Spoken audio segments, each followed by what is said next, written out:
As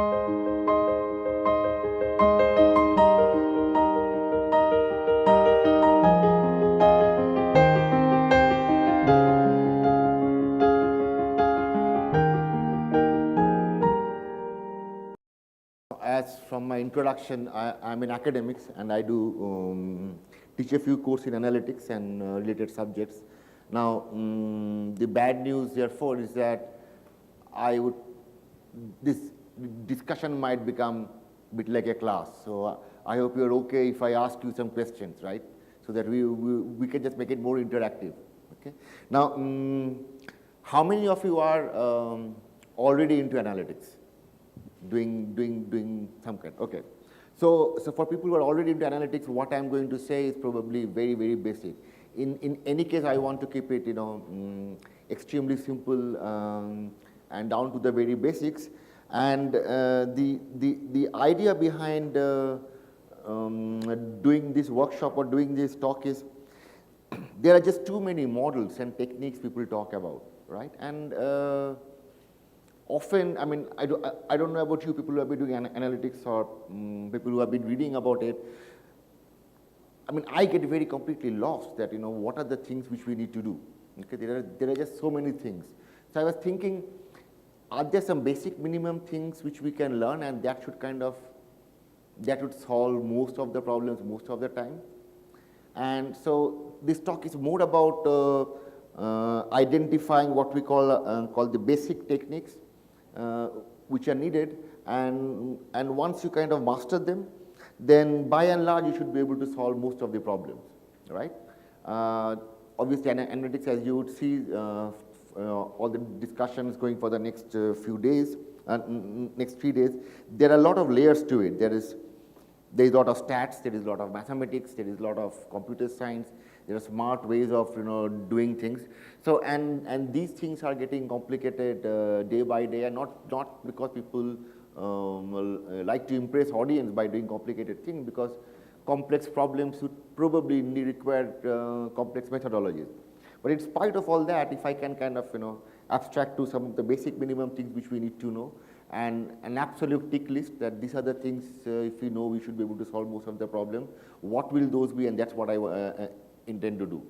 So there are, I mean, I will try and interact with you as much as possible, and maybe few problems here and there, if it's possible within the time and within my competency, I'll try and solve a few. So let me kind of look at the structure, that how does one go about doing solving an analytics problem. So there are various ways we can look at it, but just to structure my talk, I was looking at the way I will look at an analytics problem is there is a problem, and which is often perhaps the least kind of given credit to, but it's the most important thing is kind of identifying the deliverables in the problem. Okay.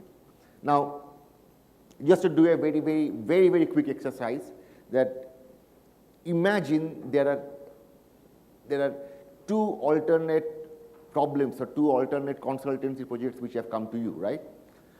So problem number one is there is a bank, a private sector bank, who has a lot of customers in their database, and they plan to offer a new product and target to some of them, not all of them, high net worth customers, and the bank CMD just tells you, help me with this. That's all he says, right? We have to understand that we are in the profession of analytics, and the people, our clients who are doing it, they want to solve their problem. So their problem statement will be very loose, very unstructured. Help me grow my business. Help me acquire more customers. They are not going to talk in the language which you are trained to. So they would understand the language which they are trained to. And they will say, help me with this, where there are this, I have this list of customers and I want to target this particular financial instrument for the high net worth individual. That's problem number A. Problem number B is a chief minister of a state wants to give away 10,000 additional BPL cards for below the poverty line, okay? And because every year the chief ministers or people do have some budget, and in any state every year there will be individuals who are deserving of the BPL card, but for whatever reason, they are still not a BPL card holder. So these are the two problems. A CMD says, here is the list of customers which I have. I want to design a new product, help me how to go about it. The chief minister says, I have budget to kind of approve 5,000 or 10,000 BPL cards. Help me how to go about it. And that's all the brief you get. Okay. Now, with this brief, let me just kind of open the discussion for about 3-4 minutes, right? How would you go about tackling either of the problem? Let's say the bank problem. How would you go about doing it? Like we are the newcomers who are trying okay. to get to something, but okay. I'm not able to. Because I just entered. Right. So this is the first slide. So I'm starting with the notion that in analytics we will get caught into a lot of tools and techniques and all, and the whole idea about this talk is that what are the basic minimum things we need to know. Okay, so that if I do a rule 80%, that 80% of the time it will solve my problem by knowing these kind of things. So that's what my structure is. Now in that flow, the first thing which will come is when there is a problem, we need to formalize it in the language of analytics. The description of the problem will not come formalized in the language of analytics. It will come as a very loose statement, but it is a very compact statement in its own right.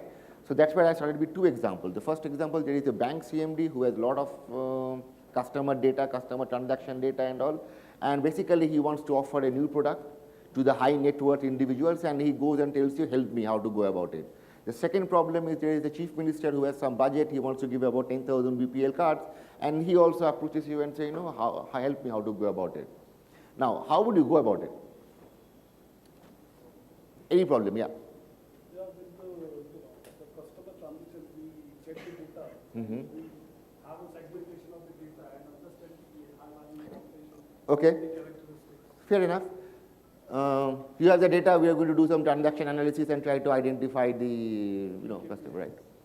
Probably should we say that we should start with the factors that influence this kind of thing. Okay, so basically you are trying to then identify what are the factors which make somebody buy or use something, and also you're going to deep dive into the data. Any other one more suggestion on this particular problem, the problem on the bank? You first summarize your. Try to get some story out of it. Fair enough. What about the second one? The chief minister wants BPL cards. Yes. Sir. Sorry. Okay. So for the second problem, you're going to look at what is the data available to be able to start, right? In the first case, the data is already there. I presume that's what you mean. In the second case, looking at data available. What is the thought of the minister? Where they want to reach first? Okay. What is the actual problem they are trying to achieve? So how to let's say you're looking at the implementation. Anyone else? A third response on the second problem. Well, I think the first thing when we get a problem like this is identify what is the deliverable. Okay, and I'm not surprised because most of us what we do is the moment a question is asked, we already start solving it. And then what happens is after spending a lot of time, we realize that we will solve this problem, but this is probably what not the client had asked. The first thing is a deliverable. So what is the deliverable in the first case? Is basically a list of 5,000 account numbers because the names will be masked, and in what order? Arranged in maybe a descending order, saying that this is the guy whom you target first, this is the second, you just rank order them.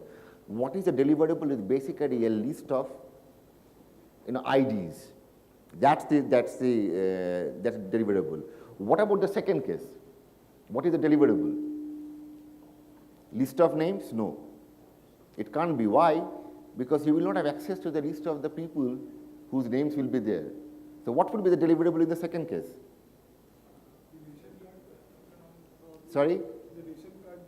Ration card is with the government because you have to help them, government identify those 5,000 guys who should get the BPL card. So what are you going to give it to the chief minister?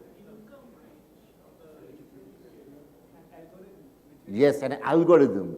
Basically, what you develop is an algorithm which is loaded on the minister office, where any time there is a new applicant, You put the information of the applicant to the algorithm, and the algorithm tells you give him the BPL card or not. So that is the first important thing, which is the problem description, which is not part of any of the formal analytics courses, but that is what comes with practice and saves a lot of time, right? So that's the first thing. Once we have done that, then depending upon the deliverable, we look at the, how does one collect the data. So in the bank case, the data is already there. You don't actually have to collect the data. When it comes to looking at the second problem, then there is now you have to collect the data, because are there some data sources? Are you going to develop an algorithm based on some existing data source or a new data source? Are you going to create a new data source? So these are the two traditional ways, and a lot of emphasis in the last few years is that people are actually picking up data from very, very unusual sources. What we are talking about, or what we used to do when most of the time in analytics was with what's called the structured data. It's a very nice format in the rows and columns. Every cell has an entry. It's a very nice kind of thing. And then, you can easily read it into a software and do it.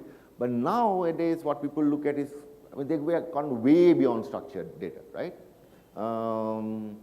For example, if there was a video camera out here and they're looking at, which is looking at every one of you, and if one can always do analytics and find out that at what point in time you lost me, you were not interested in me, and when were you were most engaged, and then I just need to play what was I doing that time, so that next time when I do it, I know exactly, look, this is the time what I do. For example, this is a very standard example. There are almost all classes which we have anywhere in the country is about 90 minutes class.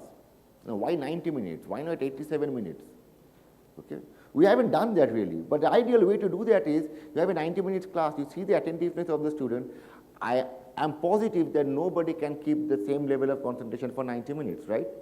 My guess is the first 3 minutes is when the engine needs to start. It's going to peak. So around 22nd, 23rd minute, it's going to peak, and then it's going to go down. And my guess is probably between 30 to 35 minutes are completely not there. Okay. Now, unless I can bring you back after 35 minutes, I've actually started losing you. So if that is the data, if that's analytics which I have, then what I must do is when I'm doing a very hardcore mathematics subject, I teach intensively for 30 minutes and then give some light examples for 5 minutes so that you do not lose much, you get back. Now, to do this data is not going to be, I cannot go and ask you, tick minute by minute where you are. I have to look at, the kind of expressions which you have, or the kind of restlessness which you have, and kind of input there. So the kind of data gathering is something which is much more, is kind of, occupying what we call the space of analytics these days. The third one is the data analysis. The data is there, that's where the traditional one, and this is where I'm going to focus today, on the data analysis. Problem description, I don't think there will be too much talk. I mean, in general, I haven't come across too many sessions. This is where you're going to hear a lot in the next 2-3 days, how people are using unusual, unstructured data and how they convert it into an usable structured form. Now, once it is usable form, then you come to the data analysis, right? There are cases where what you do here is not linked to here, because it's art and science of converting the data in a particular format, and then this takes over. But there are some cases where these two are very intricately related, that the way you collect the data, there is only a particular kind of analysis which you can do. You cannot do any goddamn analysis, right? So, and finally, what we do, if you look at only these 3 boxes, this has nothing to do with analytics. This is basically a basic research problem, or any problem solving. Any problem you want to solve, you need to identify the problem, you need to collect the data, do the analysis. But I think this is what it makes what analytics is, that eventually what you are doing is not writing a paper which is going to get published in a journal, but it is basically how does it going to get implemented. So what is that's what linked to the deliverable. There has to be an implementation. Okay. Seldom will analytics be a 20-page Times Roman 12 font thing which you give it to the client and say here. Okay. They will look at how do I implement, how does it make it easy, easy, what kind of apps can be developed, how can customers access it, knowingly, unknowingly, how can more data even make it better. So that's the implementation part. This is an exciting part, this is an exciting part, this is an exciting part, this is not the most exciting part, and therefore this is what I'm going to do today. Okay? So I'm going to do the not so exciting part. Okay? And this is where, there are just so many techniques people try to do. If you actually do a YouTube search and all, you will find there are so many algorithms, so many things which are done, and it's that which are the basic things which I need to know, and then which are the things which I know at the next layer can't be solved in the way I'm doing it, and that's kind of a little bit of discussion which I want to do. Now, when I'm looking at it, I'll probably divide them into just two parts. So once you have got the data, so I'm starting from the third box, that the data is already there, right? So whether it was unstructured, converted to structured, or was structured to begin with, doesn't matter. It's already there. Now, eventually, I'm interested in something called predicting ahead. That's what we call the predictive modeling, right? But we can't do that unless we understand the past. Okay, so we have to, and many times, what we understand the past gives us idea about predicting the ahead. Now, this is particularly true of analytics because large part of what we do in analytics is, I won't call it a kitchen sink approach, which is a bit derogative, but we do it without too much of a firm underlying theory to begin with. We identify a pattern and then we say, oh, this must have been the case. Okay? Rather than, look, this is what I think with the common sense, let's go and check whether that's happening or not. There is a difference in that, right?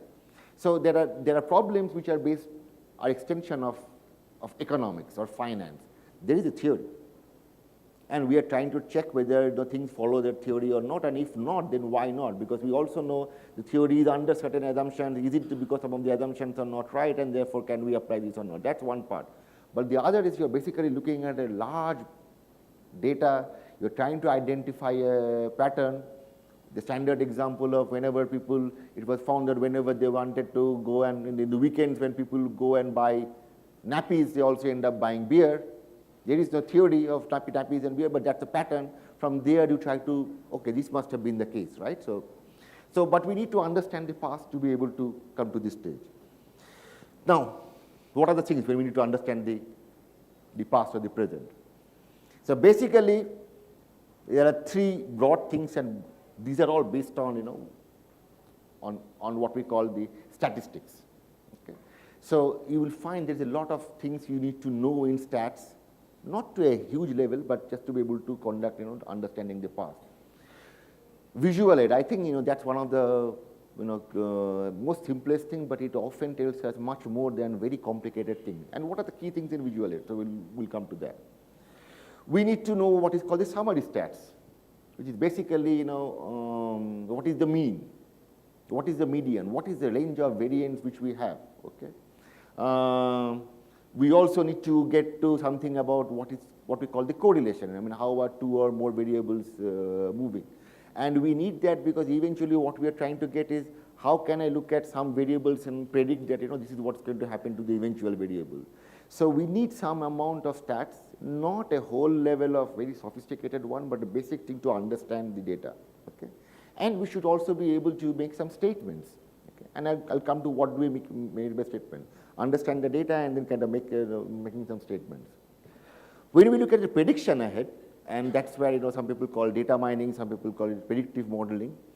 That's where I think people talk about mostly about analytics. But unless you have kind of mastered it to some extent, what you do here will possibly not make much sense. In the sense that if you have to solve a particular problem, you can always look at a YouTube video or you can download a script and solve it, but you will not be able to figure out why things are happening. You're basically doing what somebody else has done in a particular example, not understanding the fine-tuning, or you will not be able to figure out when it is that it doesn't work. So when we are doing a predicting model, basically there are 4 types of model or 4 types of question we do. I mean, broadly, these are the 4 questions which we do. There's a problem of classification. A classification problem is when I'm trying to separate the population into 2 groups, bad borrowers, good borrowers. Okay? Below poverty line, above poverty line. Will buy, not buy. Just a classification. In discrete groups, most of the time we are for us, classification into 2 groups are good enough. There are times when we may have to do classification into multiple, but not too many groups. So those are kind of classification problem. The second problem is something like what we call a continuous response. There we are not doing classification. We are predicting what is going to be the sales next year. Now when we are predicting the sales, the prediction can lie anywhere between, let's say, 4,000 crores to 4,200 crores. We are not saying, we usually do not predict whether the sales are going to be high or low. Although we can technically put a cutoff and say if it is above 4,500, we'll call it high, if it is less than that, it's low. But that's not what is basically needed. When there is a sales prediction, you need a continuous number, and you need the prediction to be as close as that. So we need something called a continuous response. That's the second kind of model which we do. Okay. Then there is something called what is called an association rules. Okay, where I'm not trying to predict whether it is good or bad. I'm not trying to predict whether eventually it's going to be 500 crores or 600 crores. I'm trying to do some kind of, if this happen, will that happen? I'm associating something.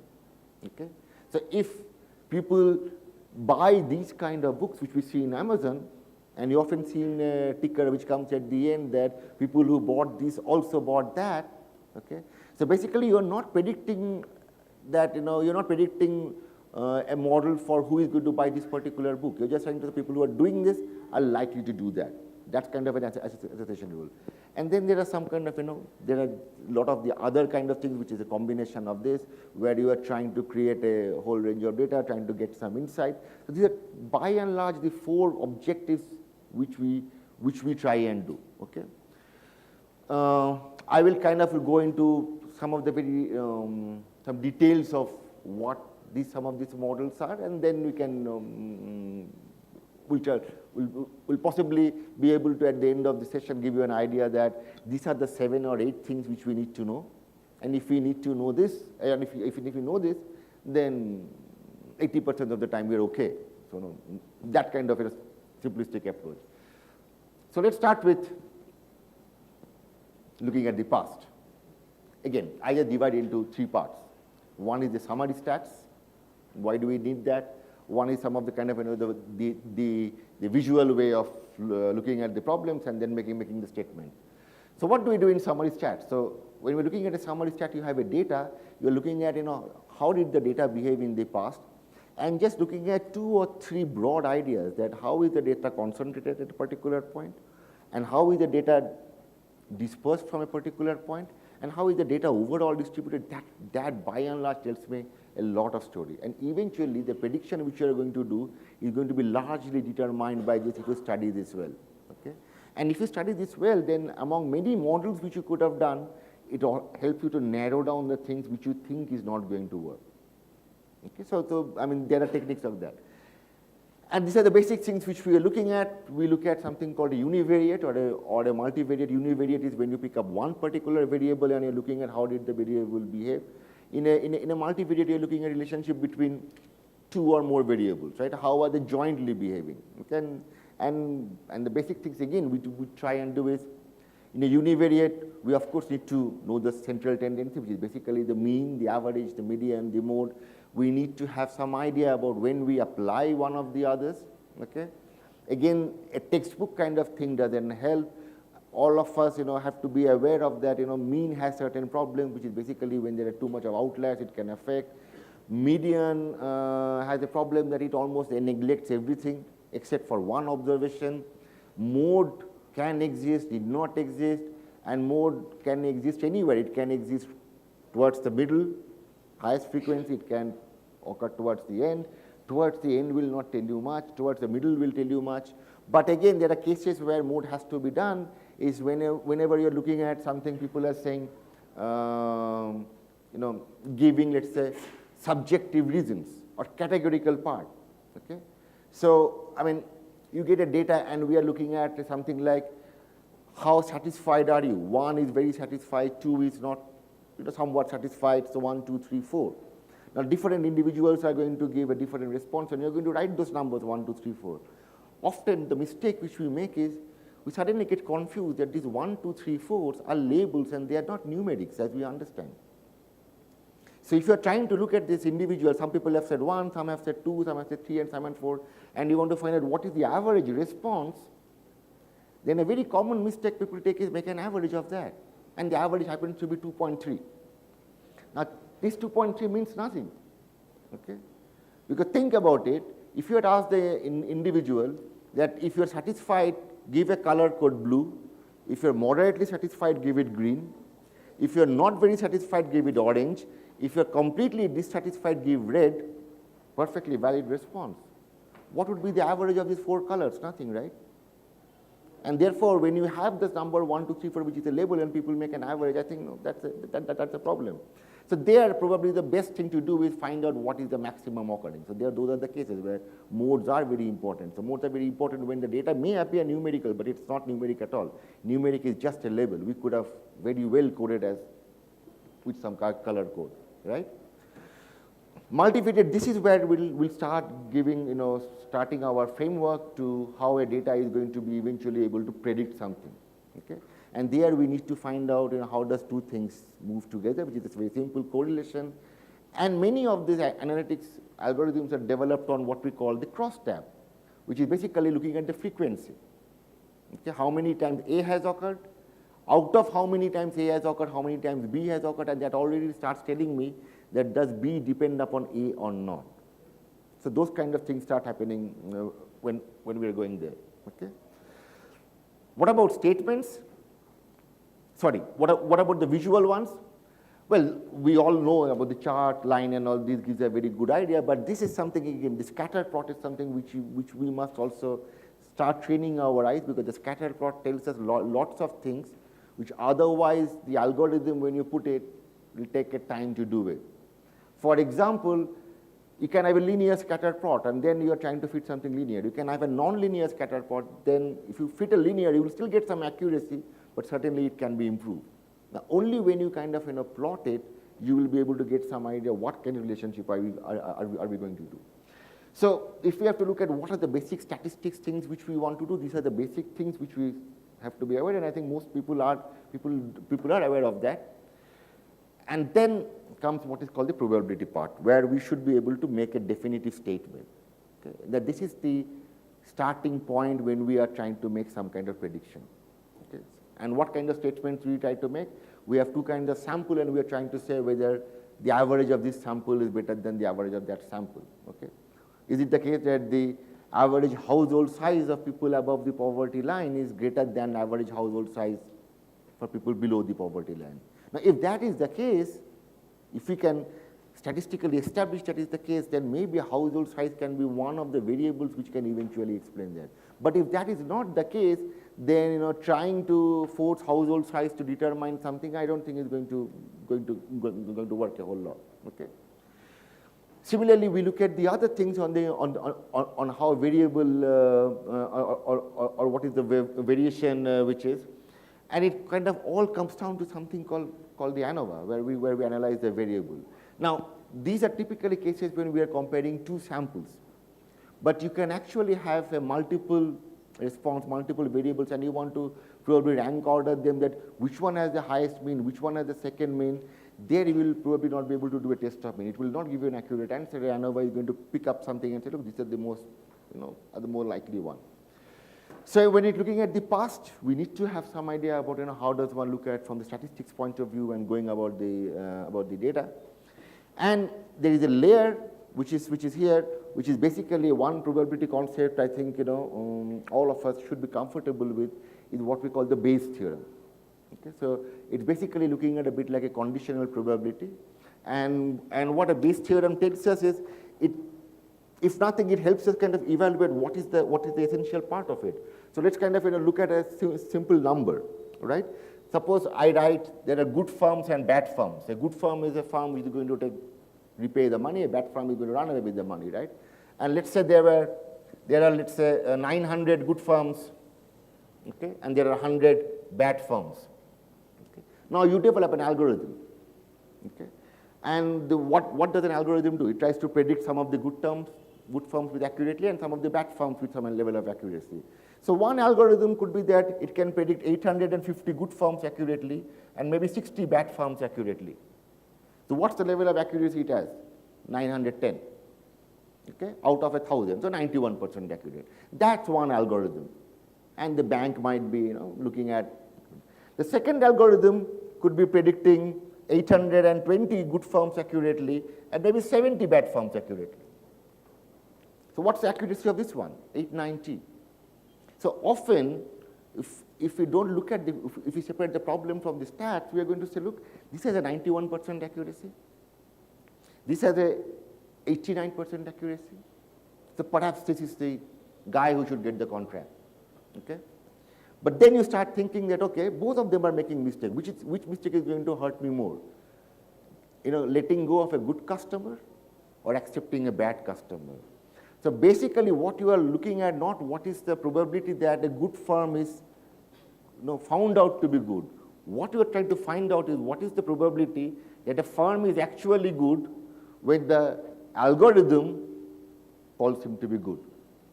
Okay? Now there's a very subtle way of looking at this problem.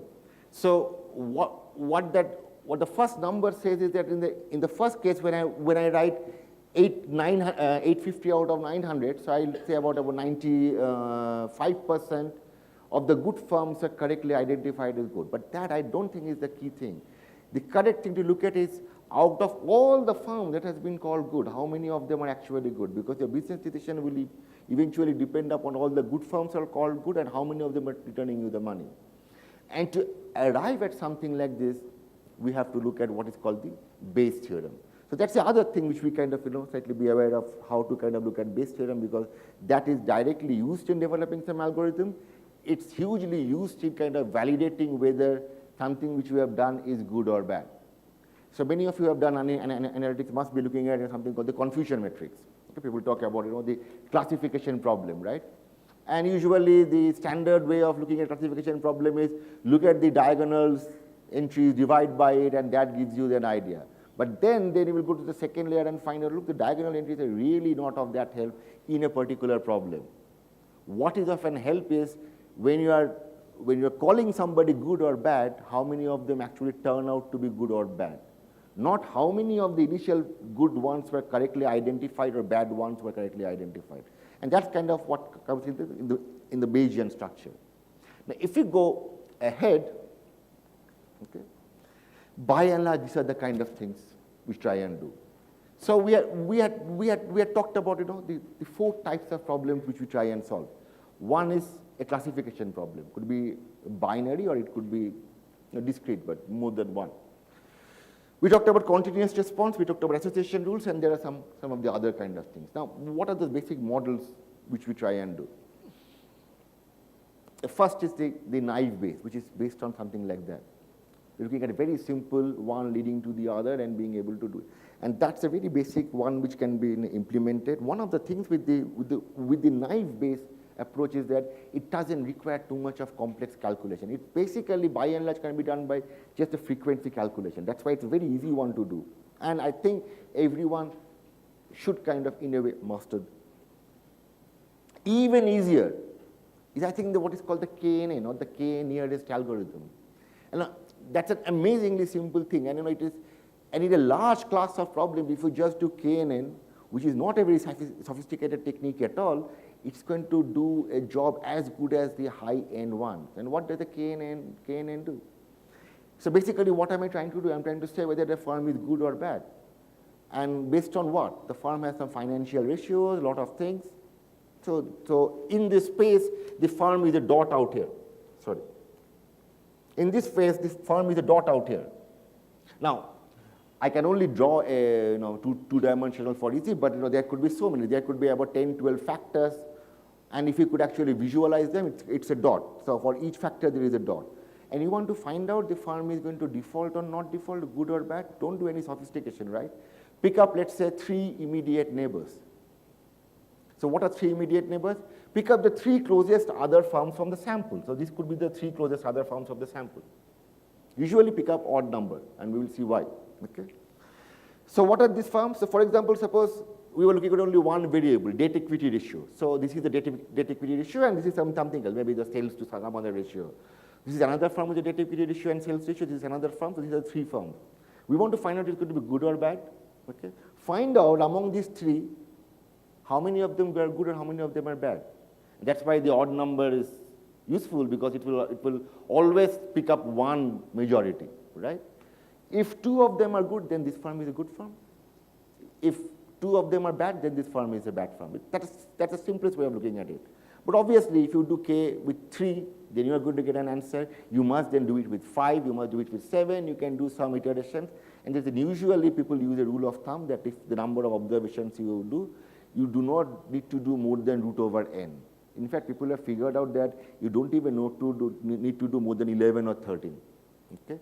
Normally, when you have a huge data, when you do a root over n, that itself becomes a huge one. So basically, the additional insight you are going to get by picking up 21,000 neighbors vis-a-vis 15 neighbors is not going to be a whole lot. This is, I think, one of the most simplest one to be done, and it's not going to be very, very, very difficult. Okay, and that's a perfect way of classification. Of course, there are cases where KNN will not work, right? Because they're very sensitive to the immediate ones. And most importantly, what statisticians do, kind of, and very rightly says that any algorithm which kind of does not take into account all the data is suspect. I mean, data is a vital information. What are we doing in KNN? We are picking up only 3. We are picking up only 5, picking up only 7, right? So that's not a good thing. You're basically ignoring a large number of data which is out there. So there are some which kind of, more directly does that. The other kind of thing which we also do is a simple decision tree. Now, decision tree at the end can be used for a binary classification. It can be done for a multinomial classification. So it basically tells you that we don't need to look at so much of value. If this is true, and if this is true, and if this is true, then this will be the case. Okay? That's what a decision tree does. So it kind of partitions it into a decision into what should you do. So if the sales to total asset ratio is high, and if the debt equity ratio is low, and if something else is low, then give the loan. If the sales to total ratio is high and something is low and debt equity ratio is high, then do not give the loan. So for every possible decisions which you have, or the variables which you have, you put the structure in a tree like a branch and leaf, and you kind of come up with this is what you're recommending. This again is also a reasonably simple one. Okay? There are some back-end calculations, but one can visualize a simple one. What people have been doing lately, and which is of much appreciated, is something called a random forest, which is again basically like a decision tree, except that in a decision tree you start with the entire problem and you come there. In a random forest, you do the decision tree algorithm, but you do not kind of start with the entire data. You basically have a data and you pick up many subsets randomly, okay, and many factors, and then see if there are certain factors which are appearing in all the subsets, then that must be the important factor. So basically what you are doing is, most of us when we get a data, we divide into two groups. One is what we call, we train the data, and this we test the data. Here what we are doing is, we create multiple number of samples, and if you are saying that if it is true in most of the samples, then it will be true for the entire thing also. Okay? And it has a very strong, the logic is because the data which you have got is by chance. It's by random, it's by chance, right? It's easily you could have got a different set of subset data. Then would the same thing be true? And if you have to answer questions like that, I think those will be important. Then what we do is what we call the continuous response. Now, this one, Then there is another kind of classification problem which are done. So these are all of them are based on the frequency counts really, and then you have something which are based on what we call the bit of the covariant structure, where we are looking at how does a variable move with the other one in terms of even the continuous numbers. Okay, we're looking at the covariant structure. We have what we call the linear discriminant analysis. In fact, the earliest risk modeling, the financial risk, which was kind of dividing group firms into good firms and bad firms, were from the LDA, which was something by this professor called Edward Altman. And Altman's Z-score was the first LDA model which banks and credit rating agencies even use today with minor changes to classify whether a firm is going to be a good firm or a bad firm. Okay? So what LDA does is it picks up a data, okay, and suppose it has a scatter like this, so there are some firms here and some firms here, and if these are good firms and these are bad firms, it tries to find a plane or a line. And then once you have identified the line, then any observation above the line can be classified as 1, Any below the line can be classified as something else, right? And that was the earliest way we were doing. Computationally, it's not very difficult. But we're talking about 1960s. Okay? Computationally, it was not very difficult, but computation itself was not readily available. So people could only do kind of an LDA kind of thing. The explosion of analytics has started when the computation has become easier, data storing has become easier, and most importantly, everybody has a machine to compute. Okay? My guess is there are many of us in the room, when the first time the computer came to our colleges or school, there was almost a holiday declared. And then we struggled for a month to figure out how to even turn on that damn thing on. Okay? From there, we have come to a stage where everybody can do high-end calculations, and therefore, analytics has kind of percolated down. This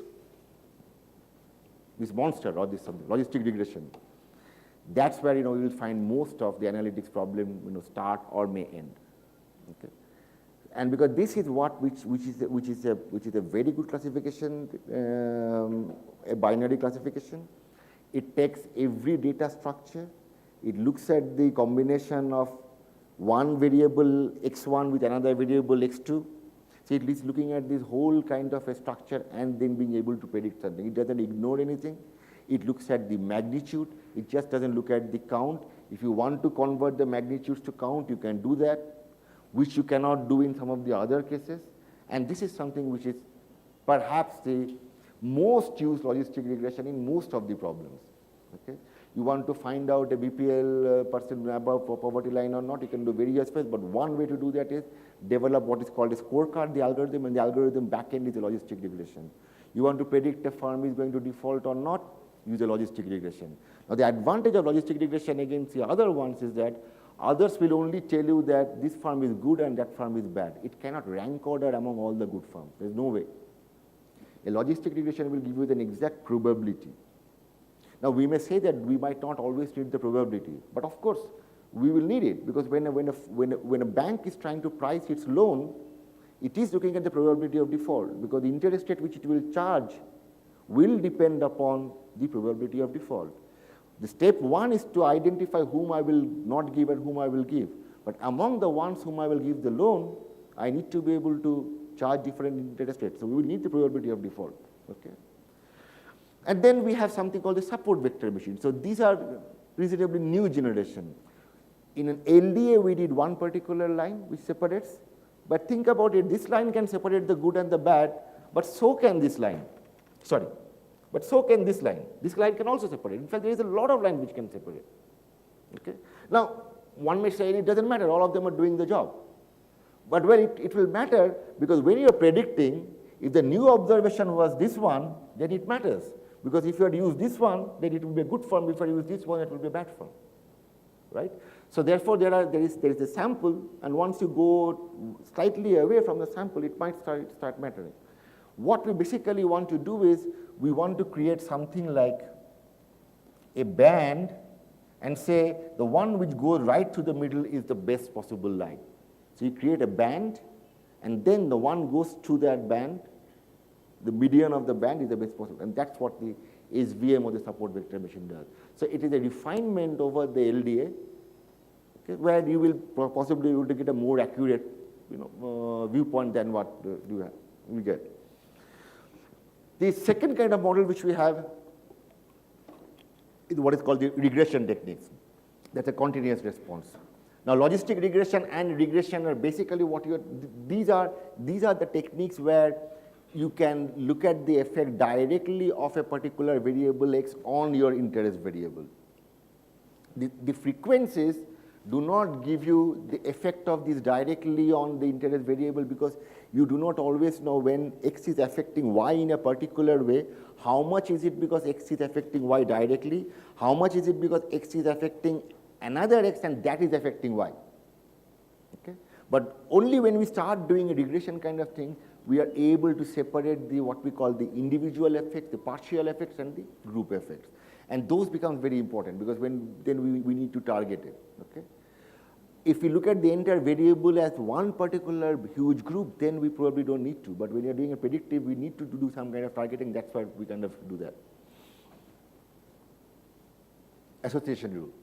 I think the example which we are giving is what's called the market basket analysis, right? It basically, you look at what individuals buy. That's an unstructured data, because if all of us go out and go to a departmental store to buy, each one of us will buy different baskets. Some of us will buy something in common, okay? But some people will buy 5, some people will buy 4 items, some people will buy 3 items. So if you look at the rows are the number of transactions, but the column sizes are different. For some it's 7, some it's 8, some it's 9. It's an unstructured data, but then you can from that answer this question that if people buy this, will they buy something else? Okay. What about some of the others?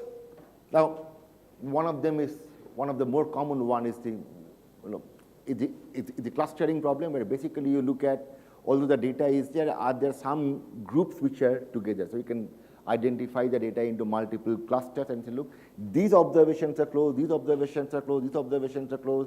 Do I want to do a binary prediction, or do I want to look at these models separately? That's what we do in doing clustering. Again, these are the new age technology where we need a lot of kind of sophistication, where we actually basically tell the machine to pick up the data, form a pattern and learn. So now to conclude, okay? What are the key things we need? So there are so many techniques, and I'm just kind of identifying. Yeah. Is there any particular order that you follow? I'll just come to that, okay? So what are the key things? I've covered by and large also, and this is what I would do. When we're looking at the past data, you need to know the moments, which is basically the mean, standard deviation, and you need to have a decent understanding of that. Good.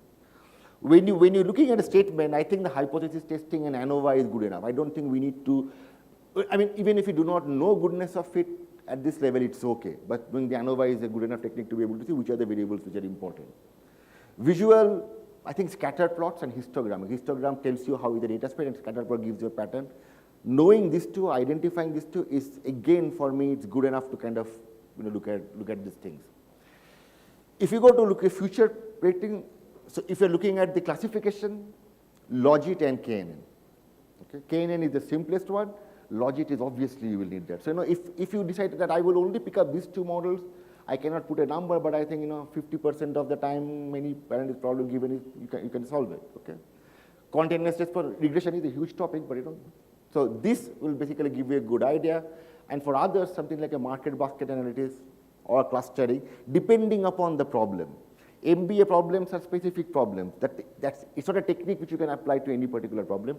Logistic is a technique which you can apply to a whole lot of problems. If you look at what is the order, okay, if you are doing this, you can start with KNN, okay, then you will find an improvement with logit. I don't think you need to go any further to identify more kind of problem. I don't think you need to do even LDS so much. If you can do logit, that's good enough. This is the only one. And when will you do it? When your response variables are continuous. It's not a classification. These are specific problems, not can be applied to any problem. And finally, two things which are important, which is that the next level analytics requires.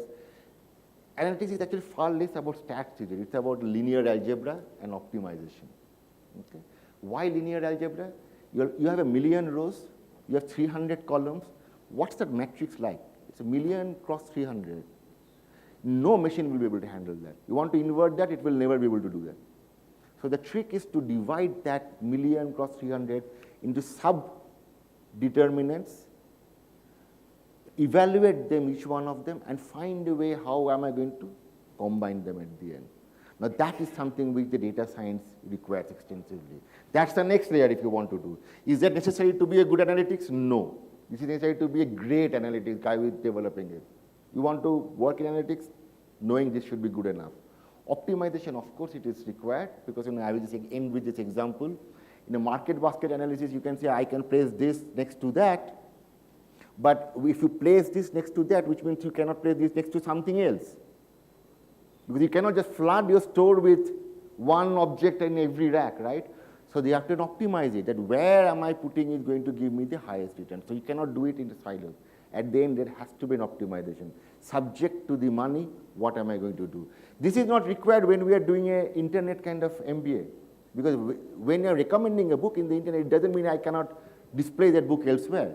But if you're trying to put a baby cereal next to milk, you cannot put baby cereal now next to booze again. Because it has shown it two places, right? But that's by and large the structure which I wanted to share, and I think, once you stick to this, it should be okay. We should be able to solve with far less effort 70% to 80% of the problems which we face, okay? Thank you. So if there are some questions, I'll try and take. I just tried to keep it, in a very basic level.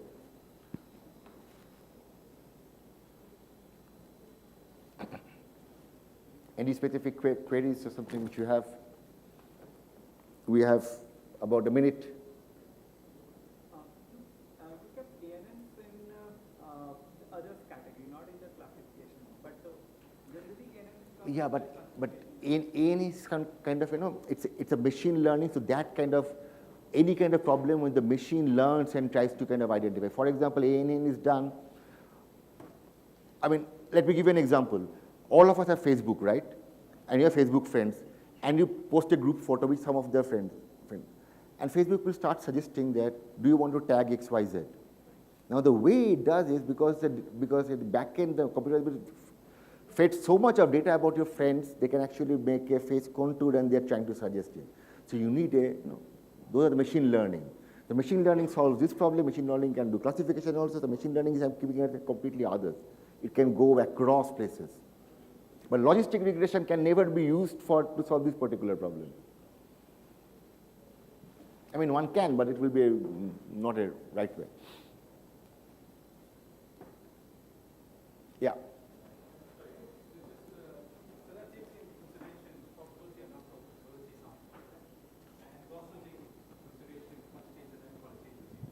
Yeah. Sorry, I can't hear. Let me just step. Yeah, sorry. That assumes takes into consideration non-probability and probability sampling, and it also collects quantitative and qualitative data. Yeah, so depending upon the problem. Okay. Yeah. So when we're looking at one important thing is at the back end when we are looking at any data is we assume that it is it's a random sample. We assume that. If it's not a random sample, then we have a problem. Now, what happens with if the data size gets bigger, the chances you are doing a random sample becomes larger and larger. And then everything which we do starts to be okay. If it is not a random sample, then it's a different monster. Because then you have to find out what is the source of the bias and you have to do the correction. So, for example, convenience sample. So, you can't apply that model on convenience sample. Well, you have to figure out the following. Convenience sample, you can still do it. It's different from random sample. If the people who you picked up conveniently is a fair representation of people who you did not pick up, there's perfectly no problem. But if to say that, I ask a self-selection, I ask, okay, who all wants to come and vote? Now, saying who all wants to come and vote and using that response to all those guys who did not want to vote, that may not be right. But conveniently, I just pick up 50 guys on the street that, the vote. I have no reason to believe that, the others whom I did not pick up are any different.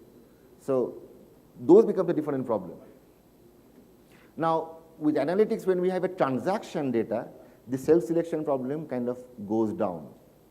Because you are not actually asking somebody's consent.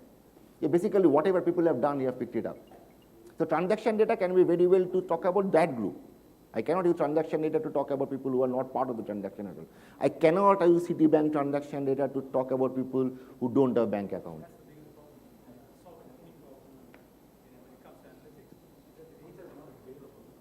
Yes, technology has come up today. It's more software.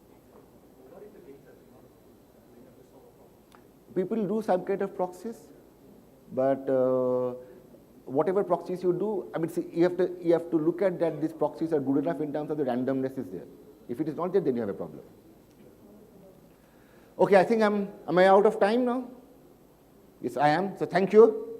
And that's my email. So if there is any queries we have, you can shoot an email. Thank you. It's good to be there.